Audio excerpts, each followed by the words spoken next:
23 नवंबर 1973 लोग टेलीविज़न देख रहे थे। स्क्रीन पर एक ऐसा नौजवान नजर आया। उसने आंखें बंद करके एक ऐसी तस्वीर बनाई जो उस प्रोग्राम के तुरंत पहले बनाकर एक लिफाफे में बंद कर दी गई थी। फिर उसने धीरे से सहलाकर खाना खाने वाले एक चम्मच को मोड़ दिया और उसी के साथ साथ सामने मेज पर रखा एक और कांटा अपने आप मुड़ने लगा। प्रोग्राम के पूरा होते होते स्टूडियो के फ़ोन घनघनाने लगे। दर्शक शिकायत कर रहे थे कि उनके घर के कांटे और चम्मच भी मुड़ने लग गए हैं। यह धमाका मचाने वाला व्यक्ति कोई और नहीं, यूरी गैरल था। साधारण दर्शकों ने इसकी शक्ति को माना, लेकिन अनेक शंकालुओं ने नहीं। उन्हें शक था कि यह बहुत बड़ा फ्रॉड है। संडे टाइम्स के संपादक ने गैरल के साथ एक टैक्सी में हवाई अड्डे तक का सफ़र तय किया और उससे अपने दरवाजे की चाबी के साथ प्रयोग करने के लिए कहा।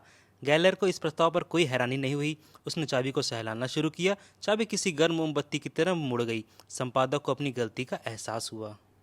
यूरी गैलर रातों रात प्रसिद्धि के शिखर पर जा पहुंचा। वह किसी लोकप्रिय अभिनेता की तरह लोकप्रिय हो गया। उसको हर जगह सम्मान मिलने लगा। दोस्तों, यूरी जब छोटे थे, यूरी के माता पिता तिबॉल गैलर व मार्गरेट विवाह की वर्षगांठ पर बाहर जाने की तैयारी कर रहे थे।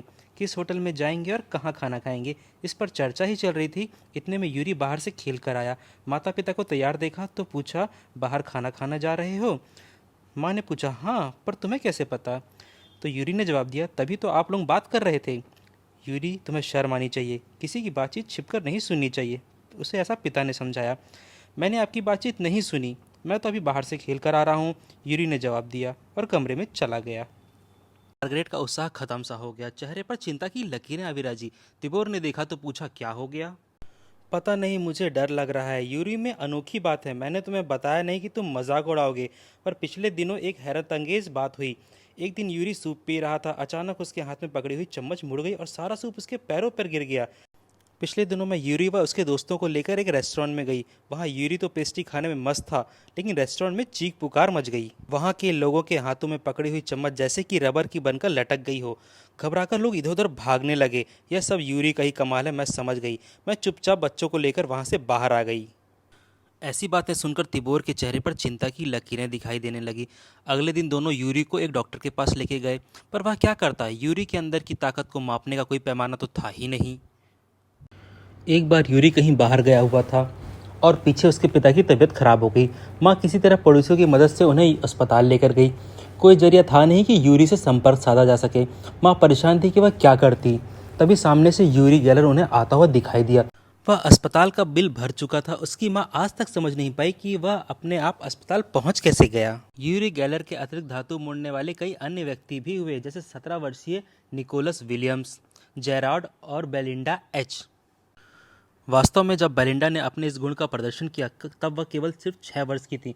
बेलिंडा बहुत अलग तरह की लड़की थी। उसे बीमारी ठीक करने की प्रक्रिया में अपने इस अद्भुत गुण के प्रदर्शन से कहीं अधिक दिलचस्पी थी। जब वह केवल 3 वर्ष की थी तब उसने अपने घर में अपनी दादी को लगभग रोग मुक्त कर दिया था। अनेक अवसरों पर उसने अपने माता पिता को दर्द से मुक्ति दिलाई थी। बीमारी दूर करने का यह तरीका बहुत ही सरल था। वह बीमार के शरीर पर हाथ रखती थी और दर्द अपने आप क्षण भर में दूर हो जाता था। बीमारी को लगता था जैसे कि वह कभी बीमार ही नहीं था। उसकी बीमारी चमत्कारिक रूप से दूर हो जाती थी। यूरी गैलर में यह अलौकिक शक्ति कहाँ से आई? इस प्रश्न का उत्तर कोई नहीं जानता। स्वयं गैलर इसका उत्तर नहीं जानता, लेकिन वह स्वीकार करता है कि जब उसने अपनी इस अद्भुत क्षमता का ज्ञान हुआ, वह केवल 6 वर्ष का था। इस तरह की पहली घटना जो उसने बताई वह उसकी माँ से संबंधित रखती है। उसकी माँ एक पार्टी से लौटी जहाँ वह बहुत सारा पैसा हार गई थी। जैसे ही गैलर ने अपनी माँ को देखा, वैसे ही उसे पता चल गया कि वह कितना पैसा हार के आई है। धातुओं को मोड़ने की अपनी क्षमता उससे उस दिन समझ में आई जब वह एक दिन अपनी घड़ी को घूर रहा था। उसे लगातार घूरता रहा। उसके दीवार पर लगी यह घड़ी अक्सर गलत समय बताती थी। वह घड़ी के दोनों कांटों को लगातार घूरने लगा और इस तरह से घूरा कि वो दोनों कांटे तेजी से घूमने लगे। बाद में चलकर उसके समझ में आया कि उसके स्पर्श से कांटे और चम्मच भी मुड़ जाते हैं। जब वह 13 वर्ष का हुआ तब वह अपनी विचित्र शक्तियों को समझने लग गया था। परीक्षाओं में वह नकल करने में सफल रहा। पढ़ाई में उनसे तेज दूसरे लड़कों की पीठ की ओर घूरकर वह उनके उत्तर को देख सकता था। इस पर गैलर के माता पिता बहुत परेशान और लज्जित हुए। दोस्तों, यूरी गैलर पे बहुत सारी किताबें भी लिखी जा चुकी है। उनमें से एक किताब उन्होंने खुद लिखी है जिसका नाम है यूरी गैलर माय स्टोरी।